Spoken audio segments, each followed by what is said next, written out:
کہنے لگے کہ اے لوگوں، میں نے حضرت آدم علیہ السلام کو اس لیے نہیں سجدہ کیا کہ اللہ تبارک و تعالیٰ نے مجھے سجدہ کرنے کا حکم ارشاد فرمایا ہے تو میں جلدی جلدی سجدہ کر لوں، نہیں، بلکہ میں نے جب آدم کی طرف دیکھا تو آدم کی پیشانی میں محمد عربی کا نور چمک رہا تھا، میں نے اس نور کو دیکھتے ہی فوراً اللہ کی بارگاہ میں سجدہ ریز ہو گیا تھا، اس نور کو دیکھ کے میں نے سجدہ کیا تھا۔ اور اللہ تبارک و تعالیٰ نے فرشتوں میں سب سے بلند مرتبہ جو ہے حضرت جبریل امین کو عطا فرما دیا تھا۔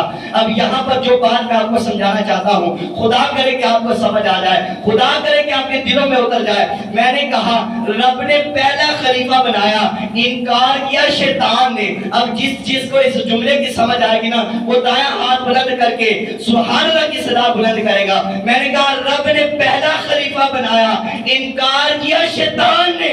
مصطفیٰ نے پہلا خلیفہ بنایا، صدیق کو انکار کیا شیطان کے بچوں نے۔ ارے شیطان کے بچوں نے انکار کیا ہے نا۔ آج ہم ذرا غور تو کریں، آج جو صدیق اکبر کی شان میں بکواس کرتے ہیں کس وجہ سے کرتے ہیں؟ کیونکہ صدیق اکبر کو کس نے خلیفہ بنایا ہے؟ محمد عربی صلی اللہ علیہ وسلم نے۔ تو جو صدیق اکبر کی شان میں گستاخی کرتا ہے دراصل وہ حضور کی نافرمانی کرتا ہے۔ اور یاد رکھیے گا تمام صحابہ کرام جو ہے نا، ان کی جو صحابیت ہے نا وہ حدیث سے ثابت ہے، روایتوں سے ثابت ہے، لیکن صدیق اکبر کی شان ہی نرالی ہے۔ صدیق اکبر رضی اللہ عنہ کی جو صحابیت ہے نا، آپ کا صحابی ہونا اللہ کے محبوب نے حدیثوں میں بھی ارشاد فرمایا، بزرگان دین میں اپنے اقوال میں بھی ارشاد فرمایا، اور اللہ تبارک و تعالی نے آپ کی صحابیت کو قرآن پاک میں بھی نازل فرما دیا۔ تو آج جو قرآن کی پیروی نہیں کرتا ہے، قرآن کا انکار کرتا ہے، وہ تو دار اسلام سے خارج ہو جاتا ہے۔ تو جو صدیق اکبر کی شان میں گستاخیاں کرتا ہے وہ بھی دار اسلام میں باقی نہیں رہتا ہے۔ اب میں آپ سے یہ پوچھنا چاہتا ہوں، اب مجھے یہ بتائیں قرآن کو چھونے کے لیے کس چیز کا ہونا ضروری ہے؟ پاکی کا ہونا ضروری، جسم کا پاک ہونا ضروری ہے۔ اب صدیق اکبر کی شان و عظمت کو ذرا سمجھیے گا۔ میں نے کہا قرآن کو چھونے کے لیے جسم کا پاک ہونا ضروری ہے۔ آپ سب کو پتہ ہے نا، یہاں پر جتنے احباب موجود ہیں، قرآن کو چھونے کے لیے کس کا پاک ہونا ضروری ہے؟ جسم کا پاک ہونا ضروری ہے۔ اور ویسے بھی اللہ تبارک و تعالیٰ نے سورہ واقعہ کے آخری رکوع میں ارشاد فرمایا مسحوب الا المطہرون، اللہ تبارک و تعالیٰ نے ارشاد فرمایا کہ ناپاکی کی حالت میں قرآن کو نہ چھو۔ اب سب احباب کو پتہ ہے، لیکن میں یہاں پر آپ کو ایک جملہ بتانا چاہتا ہوں۔ میں نے کہا کہ قرآن کو چھونے کے لیے جسم کا پاک ہونا ضروری ہے۔ ارے جس طرح قرآن کو چھونے کے لیے جسم کا پاک ہونا ضروری ہے، اسی طرح صدیق اکبر کی شان و عظمت کو سمجھنے کے لیے خون کا بھی پاک ہونا ضروری ہے۔ ارے خون پاک ہوگا تبھی تو جا کے صدیق اکبر کی شان اپنے ذہنوں میں سماؤ گے نا، اپنے دلوں میں سماؤ گے نا۔ لوگ کہتے ہیں تم بڑا صدیق سے پیار کرتے ہو، تم بڑا صدیق اکبر کی شان بیان کرتے ہو۔ مجھے یہ بتاؤ صدیق اکبر کی شان کو کسی حدیث میں ثابت کیا گیا؟ کسی ثبوت، کوئی ثبوت آپ کے پاس ہے؟ کوئی دلیل آپ کے پاس ہے؟ تو میں اس کو کہنا چاہتا ہوں صدیق اکبر کی شان کو پہچاننے کے لیے کسی دلیل کی ضرورت نہیں، کسی ثبوت کی ضرورت نہیں۔ میں کہ صدیق تاں چنگا لگدا ہے، صدیق تاں چنگا لگدا ہے جے ماں چنگی ہوئے، اوے علی تاں چنگا لگدا ہے جے پیو چنگا ہوئے۔ اور قربان جاؤ اپنے نصیبوں کے اوپر، اہل سنت والوں قربان جاؤ اپنے مقدروں کے اوپر کہ تم علی کو بھی ماننے والے ہو، صدیق اکبر کو بھی ماننے والے ہو۔ قربان جائیں، تمہیں ناظرہ کے دفتر میں جانے کی کوئی ضرورت نہیں۔ میرے استاد محترم فرمایا کرتے ہیں اوے جن دے مسلک وچ ابو بکر صدیق نہیں، اودے ابے دی بھی کوئی تصدیق نہیں ہے، اس کے ابے کی بھی کوئی تصدیق نہیں، کیونکہ جو حلالی ہوتا ہے نا وہ ہمیشہ حضور کے غلاموں کے ترانے نوازتا رہتا ہے، حضور کے شان کو، حضور کے صحابہ کی شان کو بیان کرتا رہتا ہے، اور جو حلالی نہیں نہ ہوتا وہ حضور کے صحابہ کی شان کو بیان نہیں کر سکتا ہے۔ تو میرے محترم سامعین کرام، آج میں آپ کو یہ بتانا چاہ رہا ہوں کہ صدیق اکبر کی شان بڑی ہی عرفہ والا ہے، اتنی عرفہ والا ہے، اتنی عرفہ والا ہے۔ ابھی تو حضور نے یہ شان بیان کی ہے جو دنیا میں حضرت ابوبکر صدیق کو شان عطا کی گئی ہے، لیکن دیکھو کل بروز قیامت کیسی شان عطا کی جائے گی۔ حضرت جبریل امین فرماتے ہیں میں جنت کے اندر نا 3000 سال تک لگاتار پڑوں کو نا اٹھائے ہوئے چلتا رہا، یعنی کہ پرواز کرتا رہا۔ 3000 سال گزر گئے۔ کتنے سال؟ 3000 سال۔ یہ کوئی کام عرصہ نہیں ہے، انسان کی زندگی 60 سال 70 سال 80 سال ہے اور وہ 80 سال میں کہاں تک پہنچ سکتا ہے، بس یہ اس کو پتا ہے۔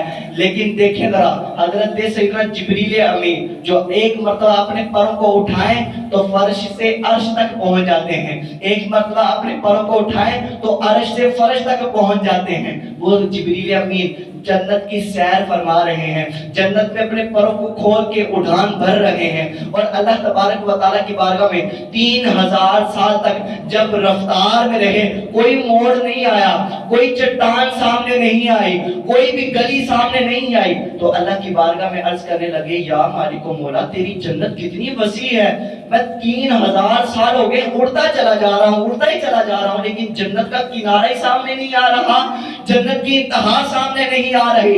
اب دیکھو شان صدیق اکبر کو اللہ تبارک و تعالیٰ نے ارشاد فرمایا اے جبریل تو جنت کا ٹھکانہ دیکھ رہا ہے، تو جنت کا جو ہے وہ آخری مرحلہ دیکھ رہا ہے، ارے تو نے 3000 سال تک پرواز بھری ہے اور تو سیدھے ہی اڑتا چلا جا رہا ہے، ارے ابھی تک تو نے میرے مصطفیٰ کے غلام صدیق اکبر کی جنت کو ختم نہیں کیا ہے، جنت کو کیسے تو ختم کر سکتا ہے، ارے جنت کو تو کیسے ختم کر سکتا ہے۔ اب یہاں پر صدیق اکبر کی شان کو نوازے دیکھیں ذرا کہ 3000 سال تک جبریل امین پرواز کرتے رہے، تب بھی صدیق اکبر کا جنت کا مقام ختم نہیں ہو سکتا ہے۔ تو جو بندہ کہتا ہے کہ صدیق اکبر تو عام ہستی تھی، جو بندہ کہتا ہے صدیق اکبر تو ہم جیسے تھے، میرے محترم سامعین کرام ہمیں سمجھ جانا چاہیے، اور صدیق اکبر کی شان میں جو گستاخی کرے نا فوراً اس کے منہ پر جواب دینا چاہیے کہ تیرے مسلک میں جو سمجھایا جاتا ہے نا صدیق اکبر کے بارے میں